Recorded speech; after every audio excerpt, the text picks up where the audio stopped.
Shalom. Good afternoon. Welcome from Israel. Today we're beginning a few class series on Shabbat and the Baal Shem Tov. And we're going to be learning from a sefer called Sefer Baal Shem Tov. And the Rav is going to speak about levels of pleasure. The Ramchal writes in Derech Hashem that the reason God created us was to receive pleasure. That we should receive pleasure of being in a relationship with Hashem. This is the ultimate pleasure. This is why we were created. And of course, there's many levels of pleasure along the way to that ultimate pleasure. The Baal Shem Tov is called the Baal Shem Tov because he was the master of the good name. Now, that whole phrase, master of the good name, implies a lot of things. What is a good name? What is a master? What name are we talking about? Why is it called the good name? These are all interesting things that help us understand who this figure was. He was a link in the transmission of the hidden Kabbalah that had been going on for thousands of years. As Jewish history migrated over the planet, there's the revealed Torah that was carried from teacher to student, and then there's the hidden Torah that was also carried over teacher to student. One doesn't become a Baal Shem Tov because he chooses to. One is created as the receiver of a tradition with the proper kalim, the proper vessels, to receive a Kabbalistic tradition that can transform a person into a messenger of Hashem, or it can destroy a person, as we've heard stories about up until our generation. But when we understand that the Baal Shem Tov was sent to us because of his special Neshamah, we should relax from this idea, well, where's the Baal Shem Tov today? And who's the Baal Shem Tov today? And can I be the Baal Shem Tov today? And all these kinds of ideas that people turn about in their mind, they're really not to the point. As Reb Elimelech and Reb Zusha, the famous story, Reb Elimelech asked Reb Zusha how he was doing, and he said, I'm worried. Not that I'm not going to be Moses, that when I get to heaven, they're going to say, why weren't you Zusha? So our job is really to be ourselves. But the Baal Shem Tov presents this character, this figure that is so charismatic and powerful that many people forget why he was sent to us. He was sent to us to teach us the inner path of the Torah and reach down to every Jew with that path. And that path is connected to the path of pleasure. That every Jew was designed to create and receive pleasure from Hashem at any level. And it doesn't matter how learned you are, but it does matter how much awe of God you have and how much love you have and how much dedication. So let's go into the text a little bit and learn some things about Shabbat and its pleasure. Yismachu b'malchutcha shomrei Shabbat v'korei oneg. A famous verse that they will have joy in God's kingship. Who? Those who are Shomrei Shabbat. And those who Korei Oneg. Those who call to pleasure. Now it's a very strange phrase, Korei Oneg. Korei means to call out or to read, either way. Okay, of course, reading is a way of calling out. Pleasure. So you see that this idea of pleasure is not just that I feel good. It's about calling out the pleasure. Because when you are having a moment of pleasure, other people can receive from it if you call out the pleasure. And how do we go into joy? Because Hashem is giving joy to those who keep Shabbat. Now, the idea, of course, of keeping Shabbat is creating a channel from this very special day that reaches back into time, before time, back into space and history, to the beginning of creation, when the first Shabbat occurred. And all will be satisfied and experience the pleasure of oneg. Oneg is one of the higher levels of pleasure. What pleasure? From God's goodness. So you see, there's a cutoff right here. If I don't see my pleasure aligned with Hashem, I'm already out of the equation. From God's goodness, we're going to get the pleasure. If I don't see that it's good, then I'm not going to be connected to this idea of pleasure. But Kashay, the Rav begins, it's a difficulty. We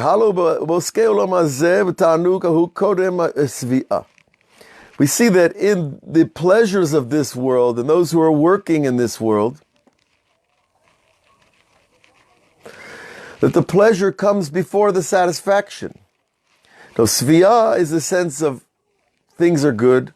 I'm okay. I'm not hungry. I'm not tired. I'm not thirsty. My family is happy and healthy. Svia is that feeling you get after you eat when you've been hungry. Or the feeling of hearing a word of Torah when you really need to hear something new in Torah. Something to center you. That's the svia is coming after the pleasure itself. So here we see that svia and pleasure are not the same things. Satisfaction is a level. Ta'anug is a great sense of pleasure, of a level of joy and experience that is greater than our everyday sense of satisfaction that you get when you have a good meal, etc. And it would have been fitting, the Baal Shem Tov says, to reverse the words in the parak, that we would yisba'u v'yitangu, that you will be satisfied, and then you will reach the higher level of pleasure. And he goes on, but why is it written the way it is? Because there are pleasures in the physical world that have no satisfaction connected to them. That if you the one who has 100 wants 200. That's the same idea.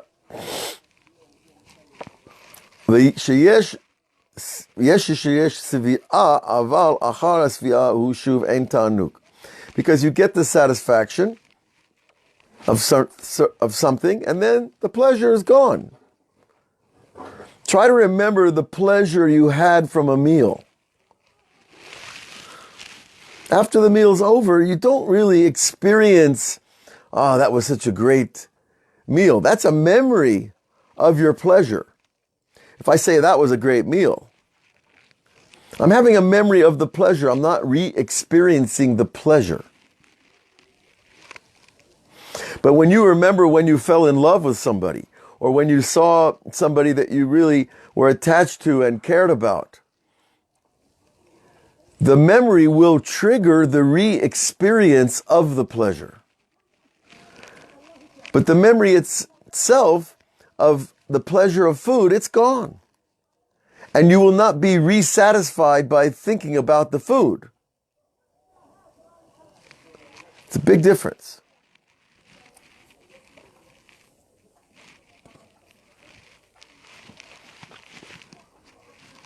For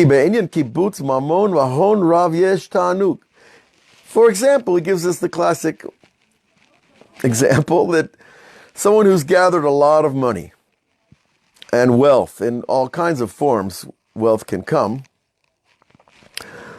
But here we're chiefly talking about, good whole hardcore cash, right? And gold and silver, etc. Yesh tanug, there is pleasure in gathering money. V'kol mashu ashir yoter yesh lo ta'anug yoter. And the richer he is, the more ta'anug he has. So a lot of people who don't have money say, well, why is that guy still going after money? He's got 10 million. No, because he really wants more ta'anug. He wants more pleasure, and he gets more pleasure when he gets more money. But he doesn't have satisfaction. As it is written in Kohelet, Ohev kesef lo yispa kesef. The one who loves money, who gets his ta'anug, his upper level pleasure from money, will not be satisfied by kesef. Whereas on the other case, when it comes to eating the delicacies of this world and other pleasures of this world, he will have satisfaction. After the satisfaction, after the meal, if you haven't eaten too much, he doesn't get any more pleasure from it. So you see, it's almost like this paradox, pleasure or satisfaction. Take your pick. Because in this world, you're not going to get both so far. Of course, the Baal Shem Tov didn't come to leave us hanging in the edge, on the edge of pleasure or satisfaction.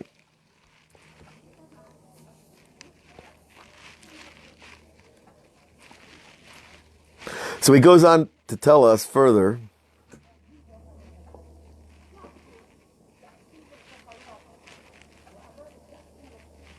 Nefesh sve'a tavus nofet v'kol ze be'iskei olam hazeh.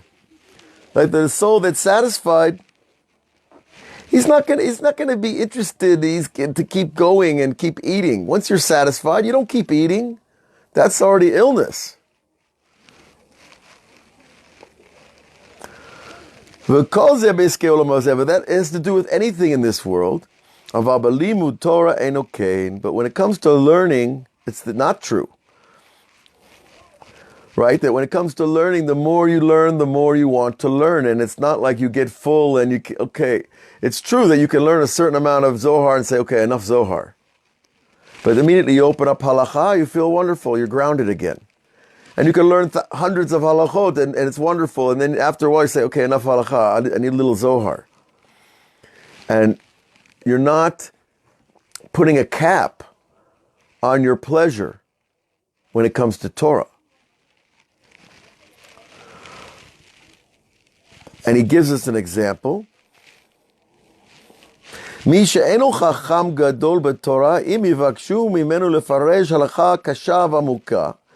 who's not so big in Torah, right? If you ask for him to explain a certain difficult and deep halacha, in the beginning it's bitter. Wait a minute, what did you ask me? First of all, we got egos, so I don't want to show you that I don't know. And that's the hardest thing for a human being to say, I don't know. Wow. I haven't learned that sugya. Or maybe I learned it and I don't remember. Or maybe I didn't learn it so well, so it's kind of fuzzy in my brain. So it's bitter in the beginning to ask someone a deep halacha question that they're not there with it. And our sages talk about this in Masechet Shabbat, al pasuk siftotav no shoshanim notfot mor, a pasuk from Shira Shirim, which is his lips are flowing with more and shoshanim, or actually his lips are roses that flow out more, which is like myrtle, like a beautiful fragrance. Al tikre mor elamar. No, don't say more. The rabbis say mar. That it might be that his lips are like roses, but what's coming out is bitter for him. Because it's a difficult halakha, and he has to work it through, and he has to understand, and when you talk about something to somebody else, you have to express it in a way that they can receive it, and be careful about a lot of factors involved in communication itself, especially something as sensitive as Torah, because it can be taken so many ways.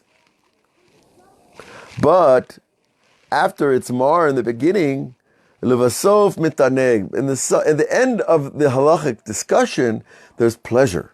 There's what they call in Yiddish yeshiva, gishmak.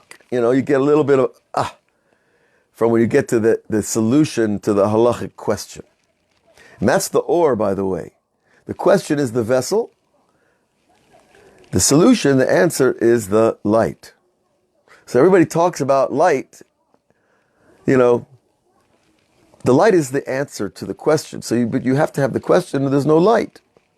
There's no place to hold it. But if someone is truly great in Torah, even in the beginning of his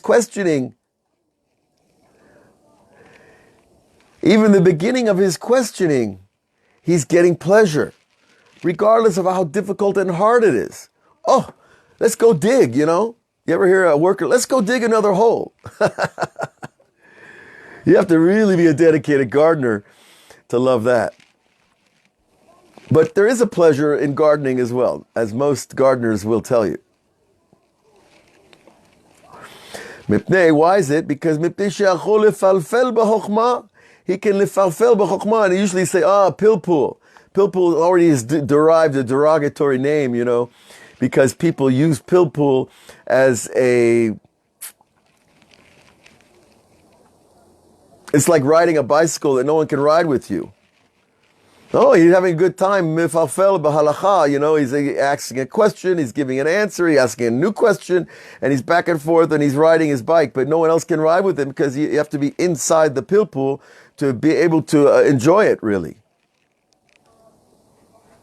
But the wise person in Torah, he's already getting the pleasure because of the accessing the wisdom itself. That the process itself is pleasurable when it's done right. And to find different proofs and logical constructions from all the different sides of any halacha. So there is this idea of continuing pleasure in Torah, which we don't get from things in the physical world. The Shabbat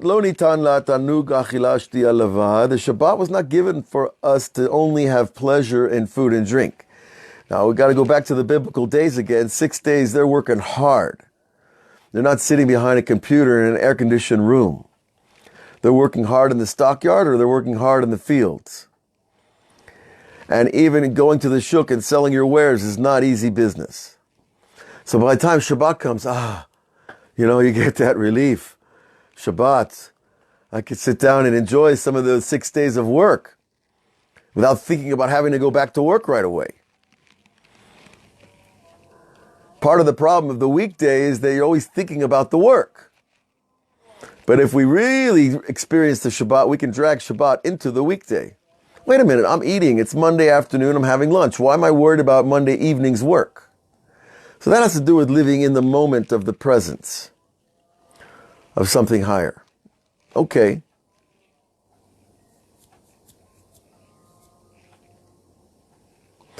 Ella, Shabbat was given to us la'asok b'torah tefillah, to busy ourselves with learning and with prayer. Now, prayer is another thing that's difficult for people. It's heavy duty, You got to talk to this infinite, eternal, invisible God who doesn't seem to talk back very much. Actually, he does. We just don't know the language. But he does talk back to us. But nonetheless, it's still a heavy load. You look at the Siddur, Shabbos morning davening, you guys are on 200 pages over there. If you add, a few of the things that the latter rabbis added on, it looks like a heavy load, and it can be. But that depends on my attitude more than the number of pages or the number of words. And as the Ramah says in the Pasuk, for Karata l'Shabbat oneg, and you call the Shabbos pleasure, Shelo omar karata l'achila u'shtiya oneg. Don't say that, I had a great Shabbos, we had a big steak and apple pie, and the best wine. That's not calling Shabbos oneg, according to Reb Moshe Isserlis, who was a child genius in Europe at the time of the Beis Yosef, Rabbi Yosef Karo. And therefore anybody who is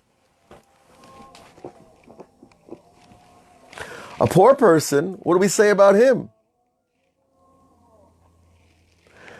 He's not having the big steak and the expensive wine. Aseh Shabbat Chachol. We tell him, don't spend the little money you have on delicacies that you can't afford. Rather, bring down the level of your Shabbos physical pleasures. In other words, well, what does the ani do? What's onik for Shabbat for him then? He's eating the same, cornflakes every day. He's going to have cornflakes on Shabbos too? What's his pleasure? The real pleasure of Shabbat is the holiness itself. Now this is an interesting statement. Because most of us, when we think about holiness, we think about holiness in reference to something else. In other words, my tefillin, it's holy. But when I look at my tefillin, do I get pleasure from it? Good question.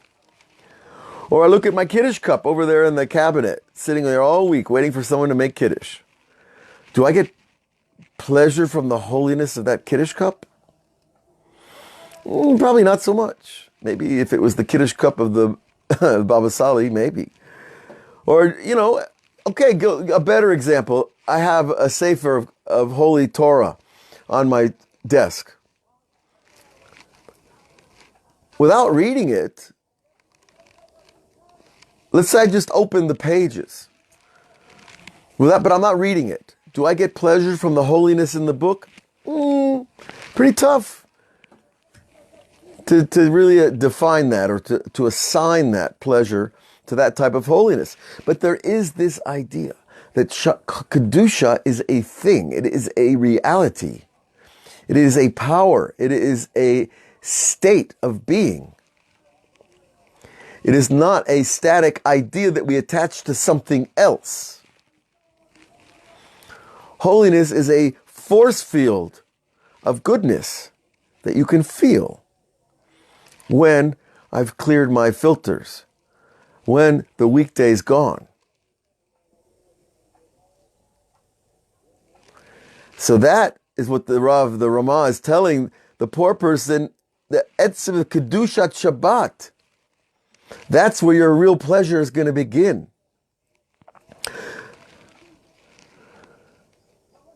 And he goes on to tell us, Tahabayit shener Shabbat dolek bo o b'yom Shabbat or ayom atzmo.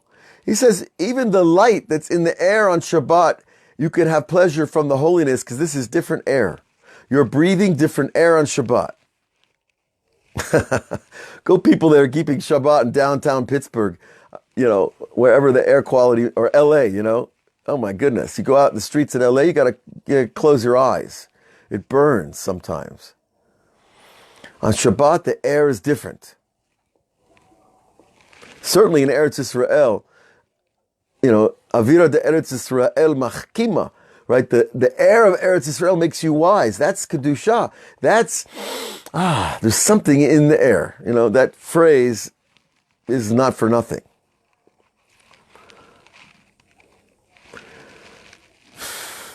Or he says the light of the candle of the Shabbat, right? You're looking at the light of the Shabbos candle, but there's other lights in the room. It's not the physical light that's giving you the pleasure. It's something about that candle. It's something about the fact that the creator of the universe told Jewish women to light that candle 5,779 years ago. Or something thereof. Maybe Chava didn't have the mitzvah like we understand it. But certainly from the time that the Torah was given, we know that the Avot, they lit candles. Did they light a candle specifically on Friday afternoon? I'm not sure. But there is this idea of the holiness of the light itself, which is a completely non-physical thing. But we are designed to have access to it. And so many people say, oh yeah, Avraham, it's a very nice idea, very high idea, but I don't experience that. I wonder why. Does it have anything to do with my attitude to holiness? Does it have anything to do with my attitude towards my service, or service in general, or maybe my relationship is not so intimate with Hashem. So here we're finding that the pleasure of Shabbat, it kind of rides along with physical things. That the wine you drink on Shabbat should give you a different pleasure than the wine you drink during the week. And so on with all physical pleasures.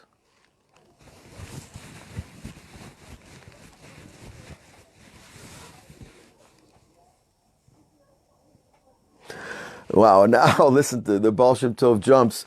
V'hu romez, this teaches us an allusion l'or panei sfirot mamash, the light of the faces of the sfirot. Chochma bina dat, chesed gevurah tiferet v'chulei.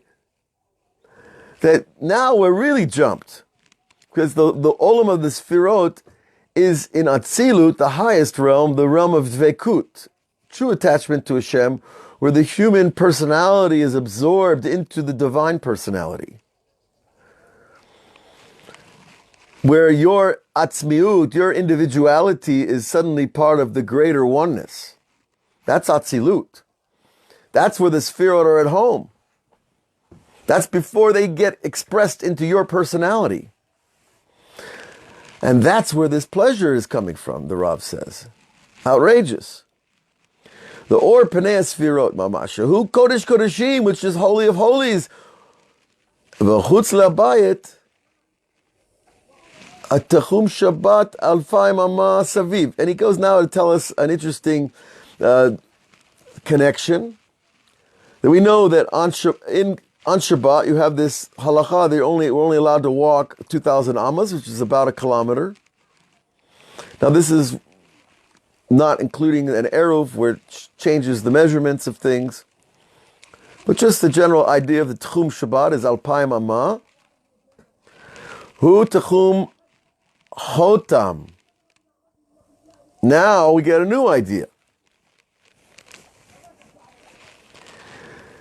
He plays on the word Tchum, which means the boundary, and he switches the letter Tseruf to Chotam, the seal. Something else. In halacha, a seal is when the rabbi says, Adkan. This is how far you can walk, not an inch further. Adkan, that's a seal. You know, you have an envelope, it's sealed. Right? Even if you start to peek a little bit in the envelope and tear open it, you're going past the line. It's not your letter, let's say. So you're not supposed to peek inside somebody else's letter. I guess unless you work for the post office, I don't know, or customs. But really, the idea is that the boundary is the seal of the Shabbat. Oh, now that's something interesting. The Torah tells me Alpayim Amma. Roshem Or Kadosh. This is the impression of the holy light. That if you walk 1,999 amas on Shabbat, you are in the holiness. And you walk that last amma, you're still in it. But if your shoe goes over the edge, guess what? You've changed Rishuyot. You've left the holiness of Shabbat. Now, come on, Avraham, what do you mean? This is too precise. Oh, I've had that thought before. Why are they, kvetch the bankel? They're always, rocking the bench, they're always like, are you serious? Are they that precise, the rabbis? Is it really that clear? The difference between the holy and the unholy? Or let's not call it unholy, call it chol, the mundane. Is it really that precise? Well, let me ask you something. When God creates an atom, is he precise? When God made the beach and to protect the land from the ocean, was he precise? When you have a thought that goes from your mind to your heart, to your mouth, is that a precise process? Of course it is. when you eat a cracker and it has to go through the whole system of your body to give you a little bit of life force, it's pretty precise. Put the cracker in the wrong room in your stomach and you're going to have trouble. God is very precise, much more than we understand. And that's part of his infinity and his perfection. And so when the rabbis say 2,000 amas, they mean exactly 2,000. The seal of the holiness of Shabbat ends. Now, I've seen this. Unfortunately, I've also had times where I've broken Shabbat unintentionally, even intentionally. I didn't know the law, or maybe I thought the law was different, or maybe I was just being, compulsive. If a person has an impulse to do something because he does it all week long and suddenly Shabbos comes, you don't turn on the light. And your hand reaches and turns on the light. That impulsivity has to be answered. But the truth is, it's still taking the energy outside the Shabbat. And you might say, this is too tight, Avraham. I can't deal with this. I've heard that too. It's too precise. You're too hard on yourself. The Shabbat is too hard on us. But really it isn't. Because Hashem understands us better than we understand ourselves. And he understands our capacities, and he understands our compulsions, and he understands our strengths and weaknesses. And he's not standing over us with a hatchet, like that old-time school teacher from that old-time religion. He's got a ruler. I saw teachers hit kids with rulers. You can do that today, you go to jail. Not 20 years ago. Maybe 30 years ago. It depends what school system you're in. But this precision is really, it's not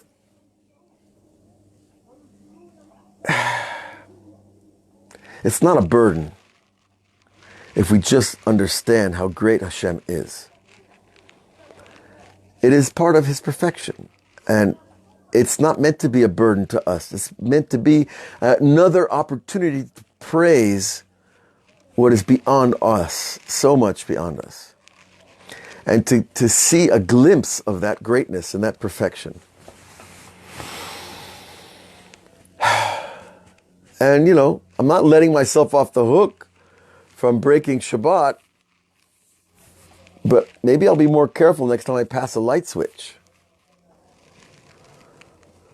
So, the Baal Shem Tov has given us a little bit of his Chassidut, and you see there's beautiful Kabbalah woven in here.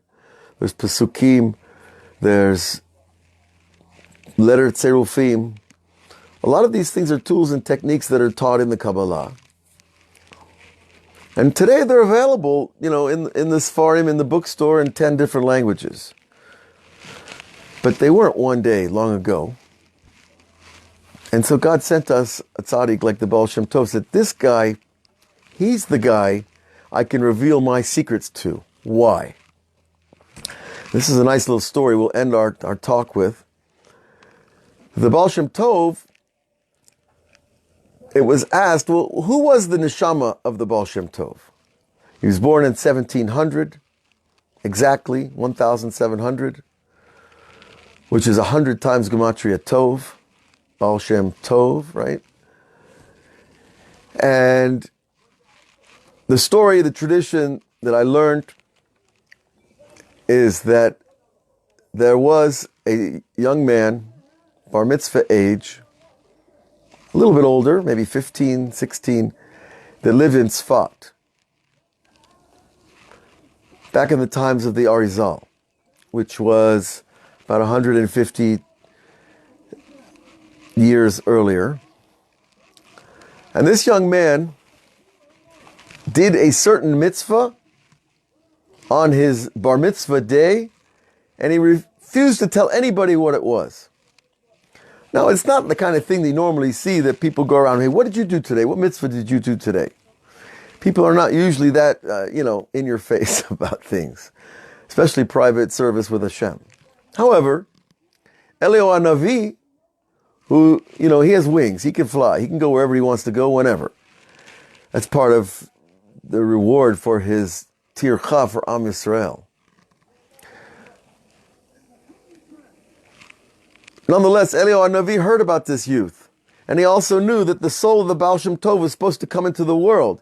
And it was not yet decided who would be the receiver of that high soul of the Baal Shem Tov. So Eliyahu got the job. Well, let's go test this guy. Because remember, the Baal Shem Tov's job is to come to reveal a new Torah in the world, a light in the darkness of exile. And so it has to be somebody who can understand a little bit about the secrets of things. So Eliyahu was sent to this young man, of course, disguised as a human being. And he went to his house and he knocked on his door. And he said, the young man answered the door. And he said, I'm new in the neighborhood, but I heard someone talking about you, that you have this special mitzvah that you did when you were 13 years old, and I'd like to know about it. I'm a teacher of Torah, and I like to hear about other people's special mitzvot. Now, we had this on our monthly question and answer from a person in Africa, a non-Jew, wrote in and asked, how do I make God happy? So connect the two. So the young man said, I'm not going to tell you what mitzvah I did on the day of my bar mitzvah. Why should I tell you that? Well, but I collect stories about special mitzvot. Well, great, good for you, wonderful. That's a nice mitzvah to collect mitzvot. But I'm not telling you what I did.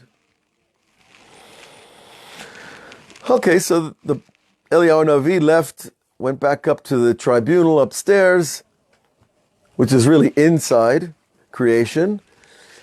And he said, the young man refuses to reveal the mitzvah that he did.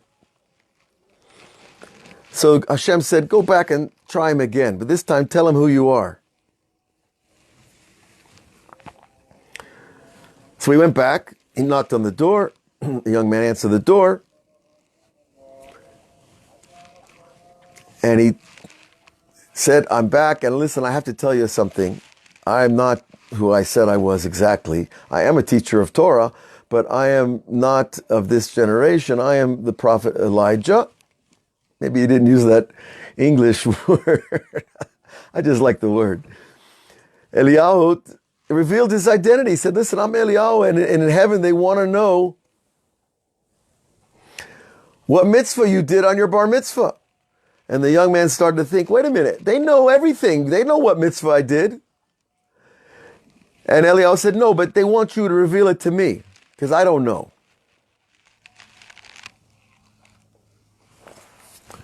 And so Eliyahu faced the guy down, and the young man said, I'm sorry, I can't tell you. This is between me and Hashem. So Eliyahu is getting frustrated. And he goes back up to the tribunal, and he says, Hashem, the kid will not reveal the mitzvah he did. I told him who I am. He wasn't impressed. Can you imagine not being impressed by Eliyahu Navi knocking on your door? So Hashem said, go back and tell him, I promise you a portion of my olam haba. You can be with me in heaven. Now that's a good place to be, in heaven. So he went back and he did the same thing, and he said, I'll give you a piece of my olam haba. And the young man said, that's okay. Thank you very much. It's a wonderful offer, but I'm not revealing this mitzvah. So Eliyahu went back to Shemayim, and he said, no go. This guy is not revealing his mitzvah. It's just between you and him. And God said, that's the one who I could put the soul of the Baal Shem Tov into. That's the human being that can handle the secrets of the Torah. The one who's not so fast to reveal his intimate connection with Hashem. Not the guy who stands on the box in Davidka Square proclaiming that he's the Messiah. And not the guy, who is going around telling everybody stuff about themselves because they know things or they see things. It's the one who guards the secret. That's the one who's fitting to reveal the secrets. And that's the soul of the Baal Shem Tov. Now, nowadays, you say, well, Avraham, what are you doing? You're teaching Kabbalah on Facebook, just like we're doing right now, or Hasidut. And believe me, this wasn't easy for me. But I also understood that it's already being done all over the world. And I look in the New Age bookstores and I look in the Christian missionaries wandering around Jerusalem, and they're all talking the highest Torahs. And that's a sign, what we said in our class last night, that the boundary between the holy and the unholy has been broken, and this das is spread outward like a wave that just keeps spreading from the Kedusha of Am Yisrael out into the world. But that is part of our tafkid.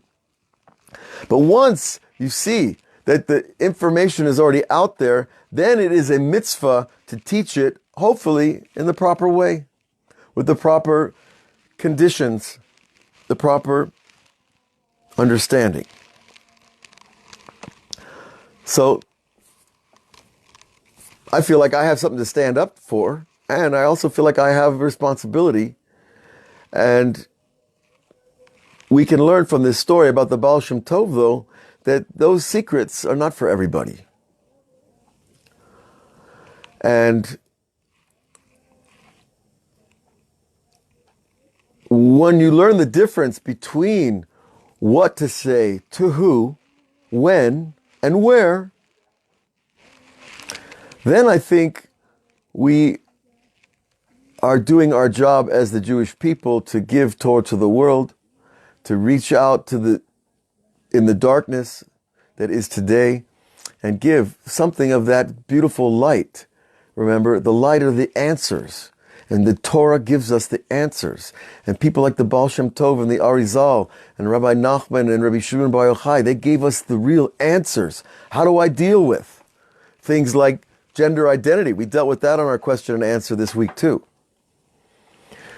And we're going to be dealing with a lot more questions from a Torah perspective to try to understand from the inside of things. You know, the horrible reality of abortion, the horrible reality of jihad. We're going to be dealing with these things because we need answers. Why are these things happening to us? Why does humanity keep doing this to themselves? So, understand, folks, that if you're hearing this class, that means there's something in it for you. Maybe not everything. But if you're hearing this class, that means you care at a certain level. And that's already the ticket in. The ticket in to understand the secrets of the Torah and the secrets of Hashem. Each person at their level. Because this is the time of the revelation. This is the time that has been spoken of for thousands of years. When the whole world will know Hashem.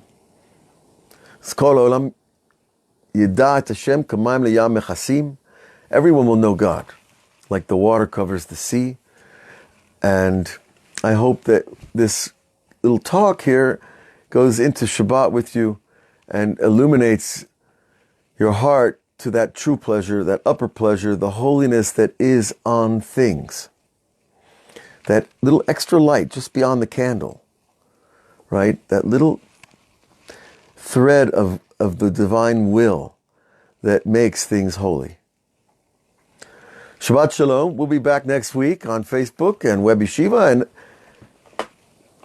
on Patreon as well. Look for us over there on patreon.com/Avraham Shira. We have all kinds of classes over there and on a YouTube channel as well. And join us on the journey. All the best.